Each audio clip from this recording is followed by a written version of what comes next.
আজি যিবিলাক সমাজ হৈছে, আপুনি টিভিটোৰ মুখত খন্তেক বহিব নোৱাৰে, ভাল খবৰ এটাও নাথাকে। ড্ৰাগছ আসক্তি হৈছে আজি উঠি অহা যুৱক যুৱতী। কিন্তু আমাৰ শংকৰদেৱ সংঘ এটা সেৱা বাহিনী বুলি সংগঠন আছে, যিটোৰ জৰিয়তে নিচা আসক্তি এৰি এটা সৎ পথলৈ আহিছে। আৰু প্ৰত্যেকজন অভিভাৱকে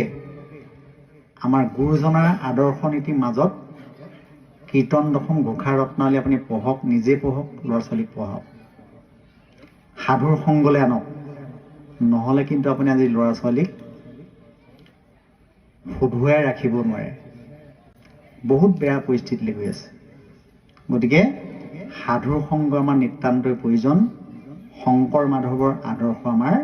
নিতান্তই প্ৰয়োজন। এই কথাখিনি প্ৰত্যেকে আমি ব্যৱহাৰিক জীৱনত পালন কৰিলেহে ভাগৱত শ্ৰৱণ কৰাৰ পৰা লাভ হ'ব।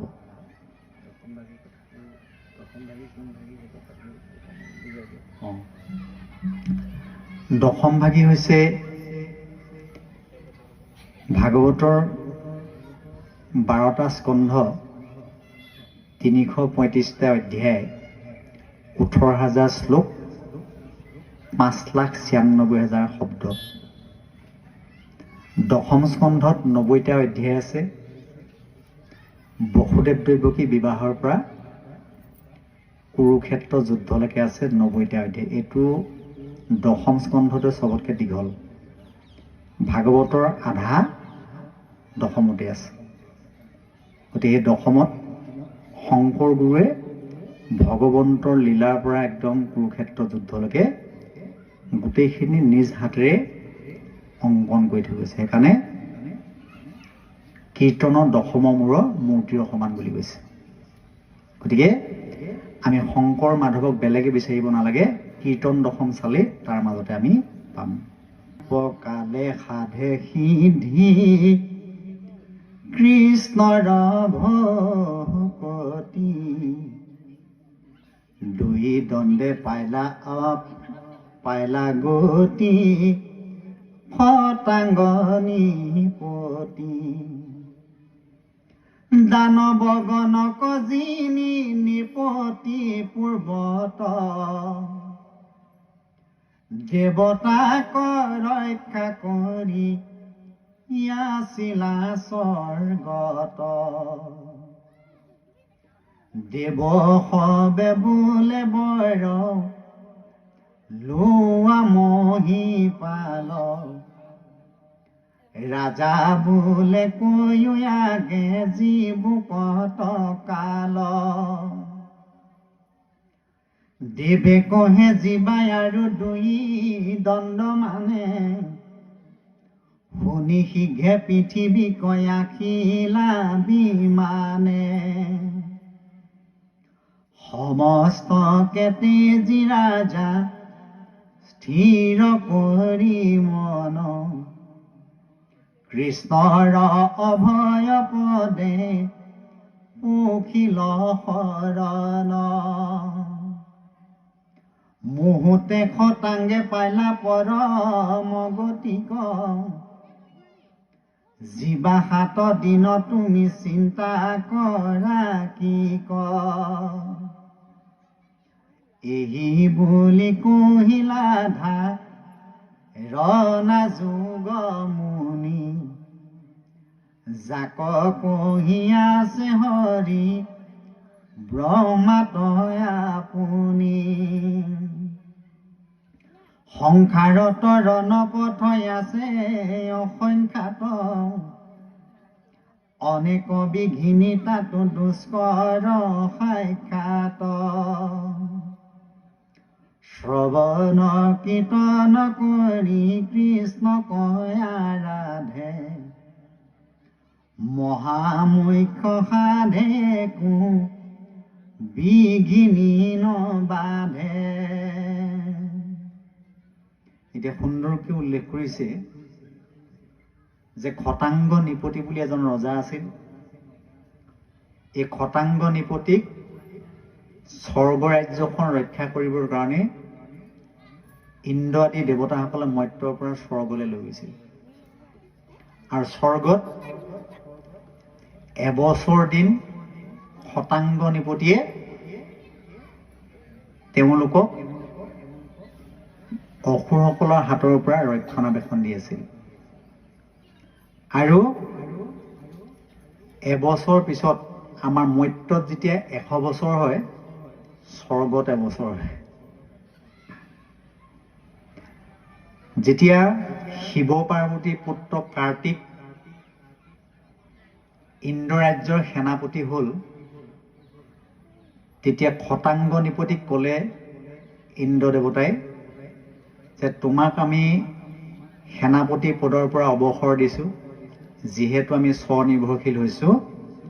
শিৱ পাৰ্বতী পুত্ৰ কাৰ্তিক আমাৰ সেনাপতি হৈছে গতিকে তোমাক এই বৃদ্ধ বয়সত আমি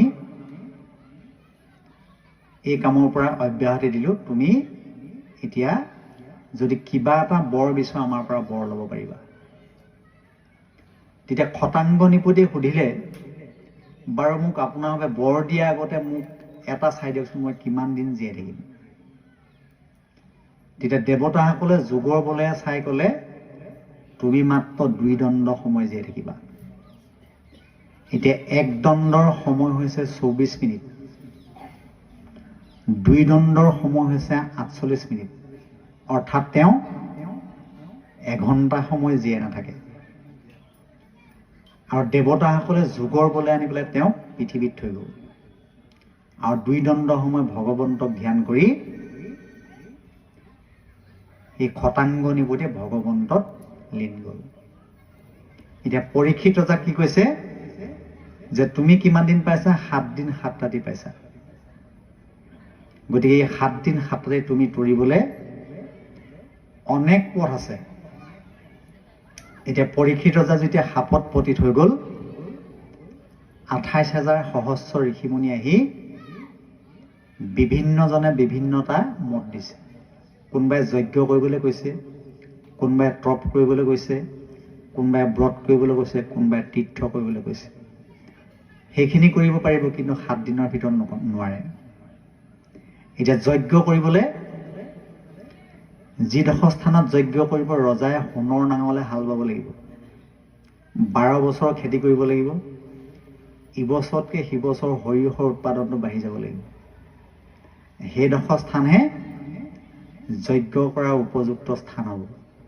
এতিয়া সিমানখিনি সময় নাই তীৰ্থলৈ যাব পাৰিব তীৰ্থ কৰি হয়তো ঘূৰি আহি নাপাবও পাৰে আৰু নানা ঋষি নানা মত কোনো সঠিক সিদ্ধান্ত দিব নোৱাৰিলে শেষত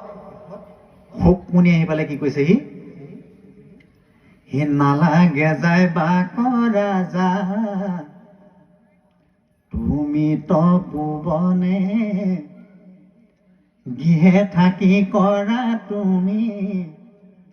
শ্ৰৱণ কীৰ্তন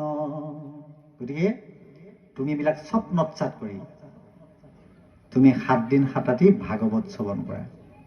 প্ৰথম স্কন্ধৰ পৰা দ্বাদশ স্কন্ধলৈকে ভাগৱত শ্ৰৱণ কৰিছে আৰু দ্বাদশ স্কন্ধৰ শেষত তক্ষকে পৰীক্ষিতক দংশন কৰিছে কৰাৰ লগে লগে তেওঁ শৰীৰটো ভস্ম হৈ গ'ল আত্মাটো ভগৱন্তত লীন গ'ল এতিয়া পৰীক্ষিত ৰজা যেনেকৈ 7 দিন আমাৰ সকলোৰে 7 দিন আমি 7 দিনৰ ভিতৰতে জন্মও হ'ব লাগিব মৃত্যুও হ'ব লাগিব গতিকে আমাৰ এটা দিনো যদি যাতে খালি নাযায় মাধৱ পুৰুষে ঘোষাত লিখিছে সেহিখে দুদিনৰ বুলিয়ে ভাই মেঘাচন্ন নহয় 2 দিন সেইটো দিনো আমাৰ বেয়া দিন নহয় যিটো দিন মেঘে গাজনিয়ে ঢেৰেকনিয়ে বতৰ চকুৱে মেলা নাই কিন্তু আমাৰ কাৰণে 2 দিন হেতুহে যিটো দিনত আমি গুৰু সেৱা কৰিব পৰা নাই এজন ভকতক সেৱা কৰিব পৰা নাই সেইটো দিনহে আমাৰ 2 দিন বুলি কৈছে